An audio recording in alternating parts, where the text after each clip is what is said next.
海斗。母さんあんま良くないんだ。なんか見えてるんやないの。でも京子の母さんって豊神様やろ。しないよ。ぬくもりはもう感じられない。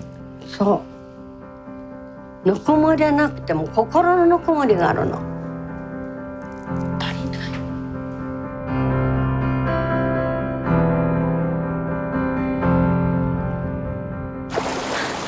あんたまた服のまま海に入ったとね。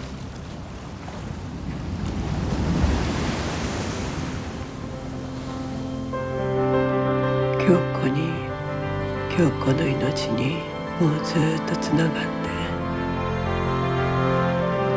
神様がいるとこ知ってるからね。